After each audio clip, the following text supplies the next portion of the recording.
afraid of some change. Today will be a joyful day. Enter, rejoice, and come in. Enter, rejoice, and come in. Enter, rejoice, and come in. Today will be a joyful day. Enter, rejoice, and come in.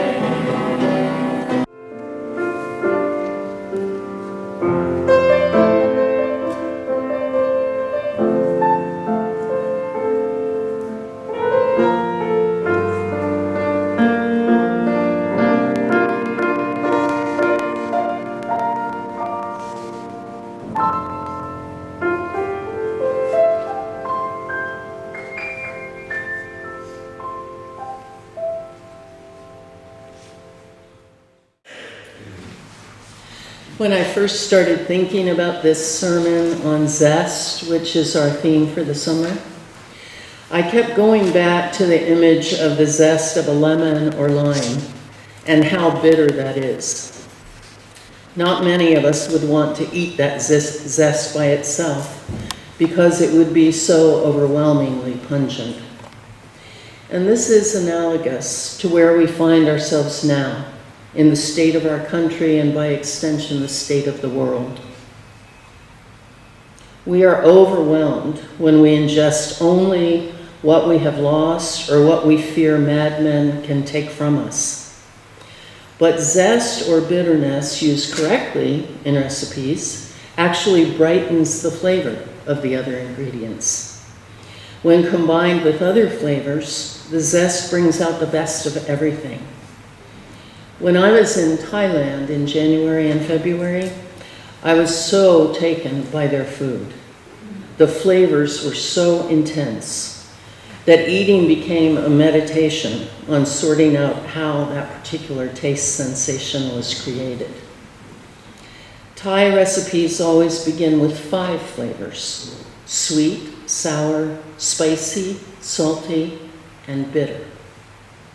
The combination of these flavors along the spectrum results in food so interesting, so awakening, so flavorful that the whole body feels gratitude. Any one of these flavors, when eaten in isolation, is overwhelming and unsatisfying, even repulsive. If we eat sugar by the bowlfuls, we become sick and our teeth rot. If we eat salt by the spoonfuls, our hearts and arteries explode.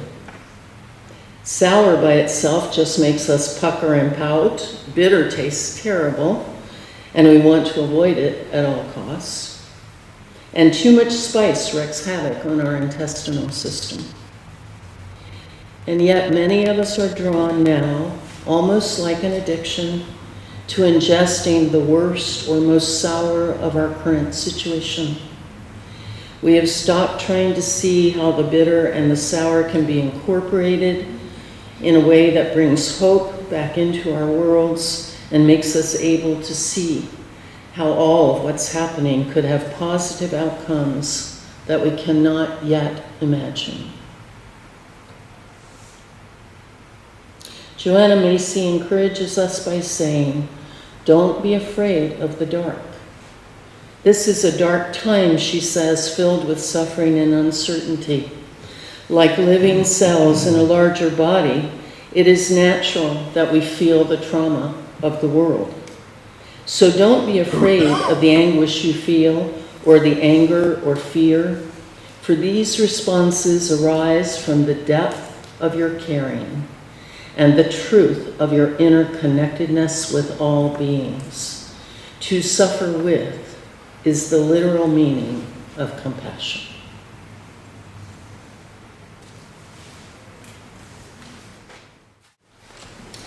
Now's the time we enter into silence and meditation. So if you would ground yourself however makes you most comfortable.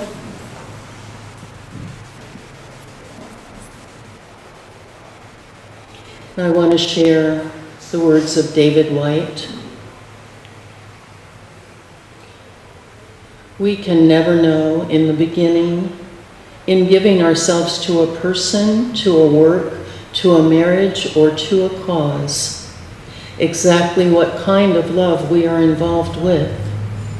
When we demand a certain specific kind of reciprocation, I always want to say reciprocity, I'm sorry. When we demand a certain specific kind before the revelation has flowered completely, we find ourselves disappointed and bereaved, and in that grief may miss the particular form of love that is actually possible, but that did not meet our initial and too specific expectations. Feeling bereft, we take our identity as one who is disappointed in love, our almost proud disappointment preventing us from seeing the lack of reciprocation from the person or the situation as simply a difficult invitation into a deeper and as yet unrecognizable form of affection.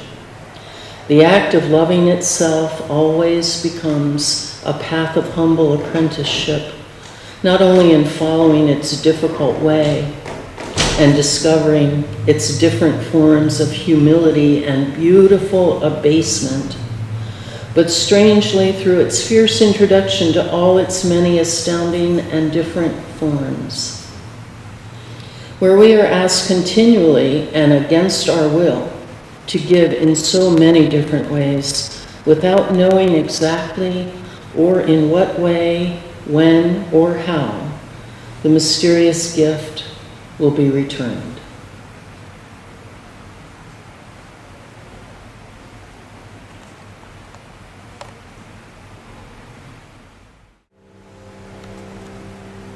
You all have no idea how beautiful you look out there.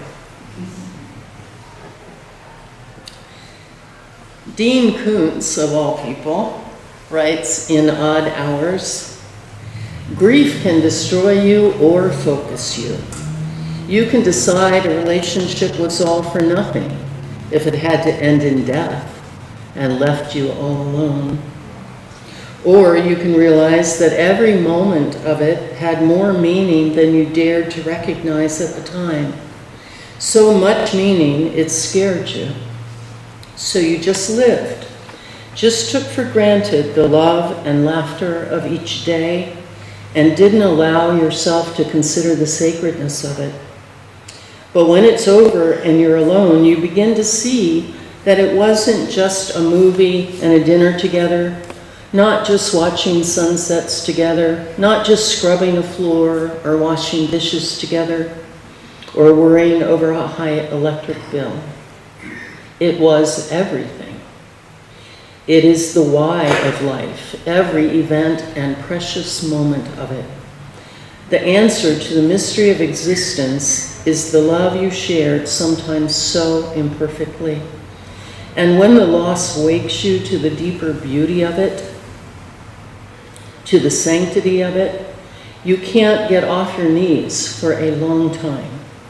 You're driven to your knees not by the weight of the loss, but by gratitude for what preceded the loss.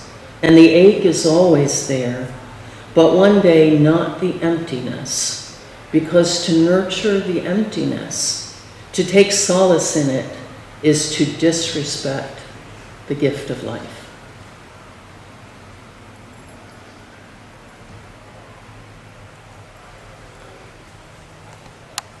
Though this quote is about the loss of another person, we are faced now with perhaps the loss of everything that we've known as normal.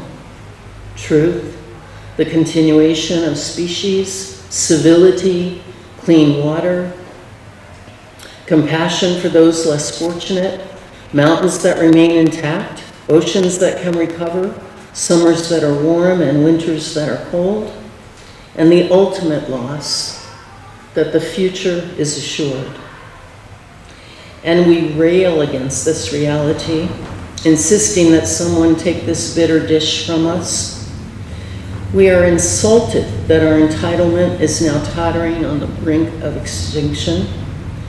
We've lived for so long in personal security, in the assumption that nothing as bad as the Holocaust or the Syrian crisis or the plight of the Palestinians could happen to us, because whether we realized it or not, we were indoctrinated into a myth of American exceptionalism that has convinced us that we were immune to the terrible tragedies of the world because we are so special.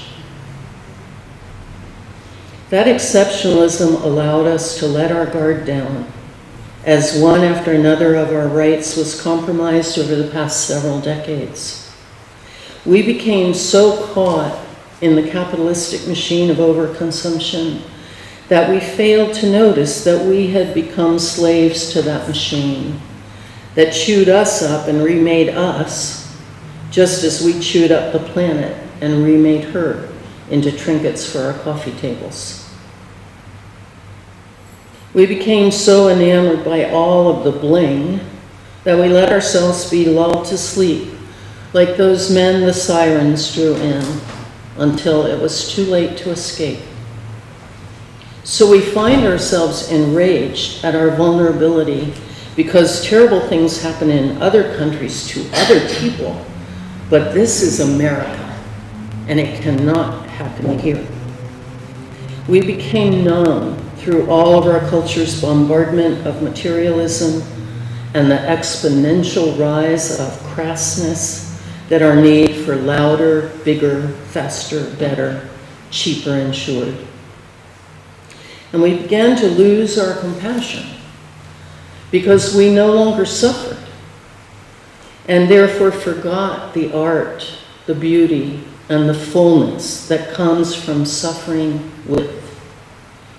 So we now find ourselves presented every day with a bowl of bitters, and though it is a dish that's good for us, it is not wanted by us, nor appreciated for its healing qualities.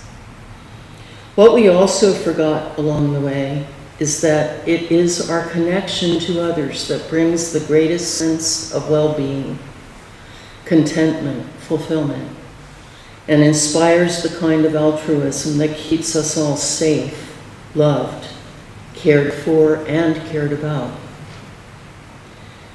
Most of us no longer eat anything bitter or sour, and the food industry keeps killing our body's natural intelligence by saturating everything with more and more sugar, salt, and fat. We have taste buds specifically designed to discern bitter and sour, but they've become desensitized by our addiction to what does not feed us in a healthy way. Bitter foods like dandelion greens, endive, dill, arugula, unprocessed sauerkraut, or kimchi have great healing qualities. But we reach instead for the sweetest thing we can find, or increasingly grab for that fried food and heart-stopping animal protein. We've lost our ability to forage for food, to make our own way, to build community in ways that protect us from the outside sources that would destroy us. We've forgotten the advice of Ralph Waldo Emerson, who reminded us that the purpose of life is not to be happy. It is to be useful, to be honorable, to be compassionate, to have it make some difference that you have lived, and lived well. We've mistaken our achievements, accomplishments, titles, and wealth for our life, so that our obituaries most often are simply a list of our degrees, our jobs, our spouses, and our offspring. Obituaries rarely read something like this: Ralph was a kind man, helping everyone he knew. His vision for a world of more compassion, justice, caring, and inclusiveness kept him busy every day volunteering to help people read, to drive them to their appointments, to sit with the elderly and listen, to work tirelessly for environmental groups. He told his wife, or husband, every day how much he loved her or him. He taught his children to be honest, unless it would hurt someone unnecessarily, to be kind to all animals, to stop on the road if someone needed help, to tell the truth in society even when ridiculed, to call those out who would shame another. He loved music and art and literature, and he modeled that love for his children, who became violinists, printmakers, and writers of children's books. He always had a few minutes for someone who needed a sympathetic ear or a ride to the store. He made everyone laugh and allowed everyone to cry when they needed to. He was a dreamer, a visionary, and a gentle warrior. Imagine what a world we would live in if that's what we read at the end of everyone's life. Our current vulnerability has also humiliated us. Our mantra has been, pull yourself up by the bootstraps, even for those who have no feet. Be strong, unyielding, ready to defend what is yours. Let no one take what is yours, and let no one make a fool of you. But now, the infection that has been in our country since its inception, on the backs and belongings of slaves and the indigenous, has raged out of control. We had no idea we were so sick until we realized that we are now dying. We are now so weak with the cancer that has been growing that we have to ask for help. Something so distressing to most Americans that many would choose death instead. But being strong enough to ask for help is one of the great gifts we are given as spirits in this frail body. I recently heard a story about a child who tells his grandfather that he can move a large rock. He tries and fails and asks his grandfather what he's doing wrong. His grandfather says, "You're not using all of your strength." He tries again to get leverage with a stick, still to no avail. His grandfather says again, "You're not using all of your strength." In frustration, the child asks, "What strength am I not using?" To which his grandfather replies, "You must be strong enough to ask for help." Our addiction to ease, to blandness, to mediocrity, to material possessions rather than self-possession has led us to this place in which all of the color has been drained out of our lives and all of the flavor out of our existence. Katie McGarry says in Pushing the Limits, "I saw the world in black and white instead of the vibrant colors and shades I knew existed." We often live our lives in this way: black, white, either or, good, bad, happy, sad, everything or nothing, bipolar in our experience and understanding of the world. But life is a beautiful spectrum of color, of nuance, of bittersweet, of the smile that emerges from grief as we remember the beauty that existed of what has been lost. We're living now in a time when many dear friends have departed, friends that we never thought we'd be left without. Truth, decency, civility, care, compassion, and concern. We live in a world where teenage boys laugh as they videotape a man drowning. We live in a world of insanity called capitalism, a world in which continually growing GDP is considered normal as it destroys the only world we have. We live in a world that replaces people at the register with self-checkout machines, and we overlook it because to consider that replaced person's life is too terrible. We live in a world where we're expected to answer, "I'm fine," whenever asked about what state we're in.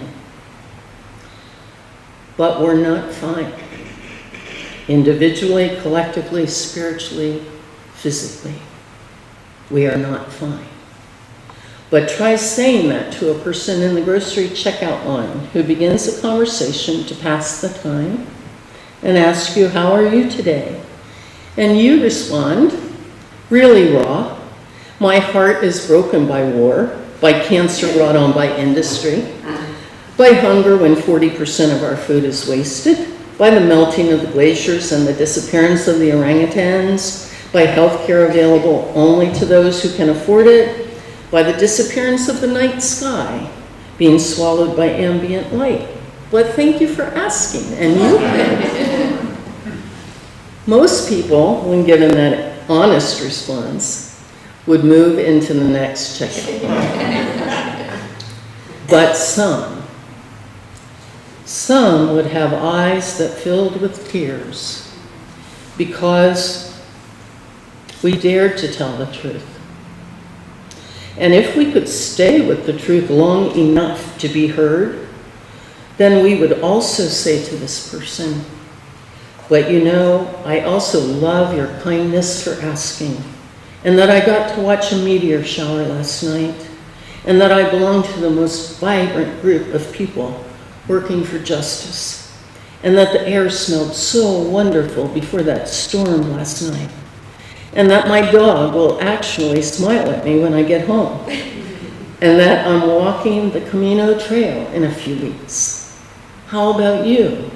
What wonderful things are happening in your life today?"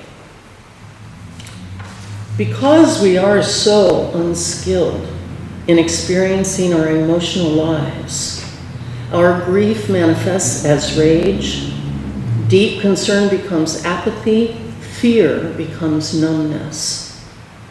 One friend told me the other day that she realized her grief for the world was expressed in her migraines.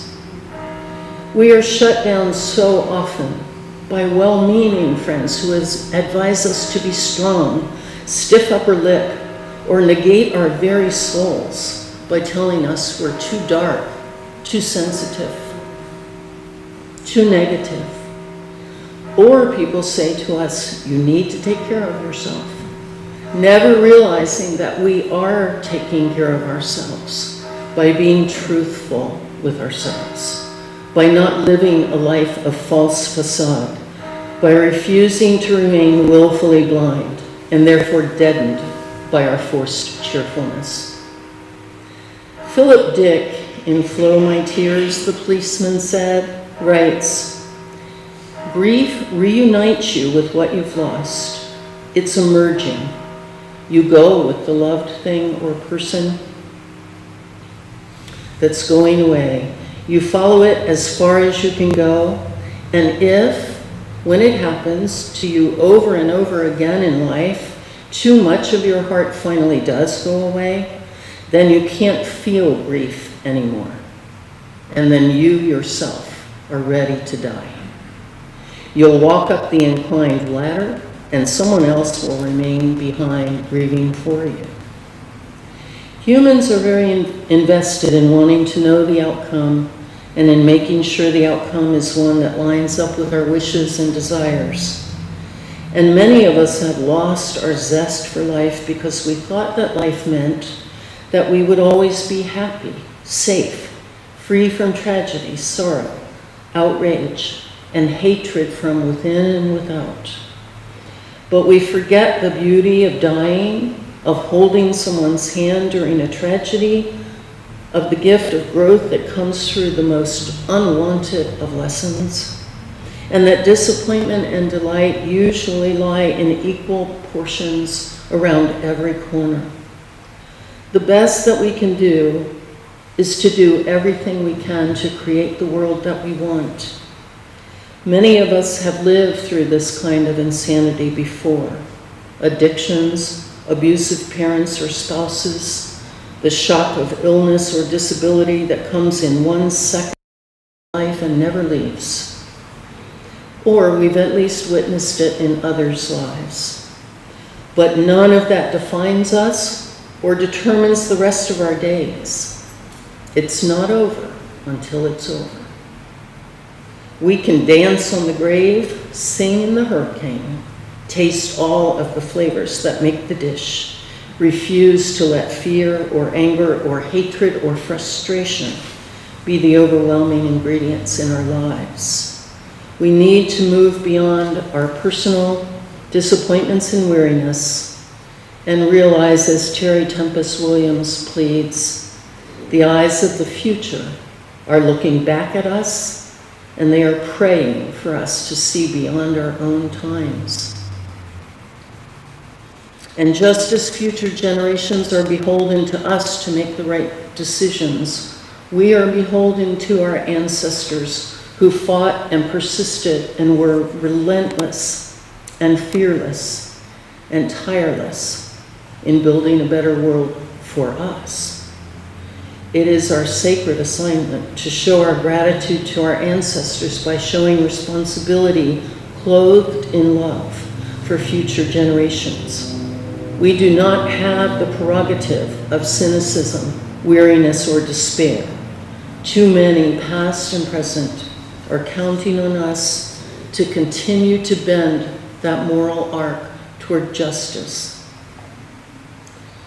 One contemporary who gives me great hope and inspiration is Arundhati Roy, who says, "Our strategy should not only be to confront empire, but to lay siege to it, to deprive it of oxygen, to shame it, to mock it, with our art, our music, our literature, our stubbornness, our joy, our brilliance, our sheer relentlessness, and our ability to tell our own stories. Stories that are different from the ones we're being brainwashed to believe. The corporate revolution will collapse if we refuse to buy what they are selling, their ideas, their version of history, their wars, their weapons, their notion of inevitability. Remember this, we be many, and they be few. They need us more than we need them. Another world is not only possible, she is on her way. On a quiet day, I can hear her breathing."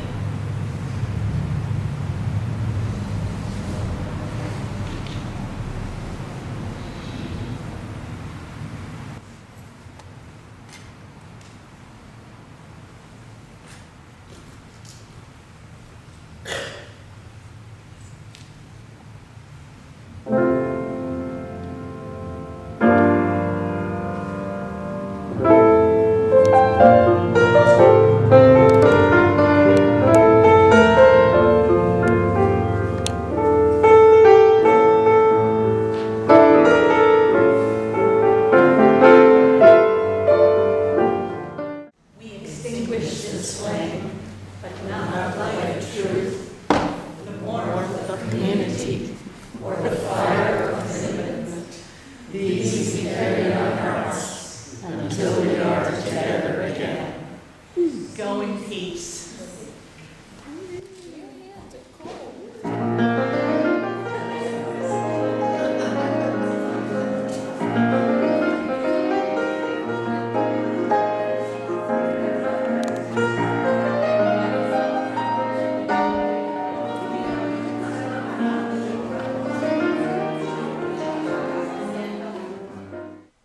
Join us for worship every Sunday at 10 a.m. at the Unitarian Universalist Church of Canandaigua, a welcoming congregation. We are located at 3024 Cooley Road, 4 miles west of South Main Street, Canandaigua, just north of the intersection with Routes 5 and 20. Look for the blue signs just before the turn. Your comments about this program or questions about the church are welcome at 585-396-1370 or at our website, www.canandaiguauu.org. Producer and editor, Daniel Brigham.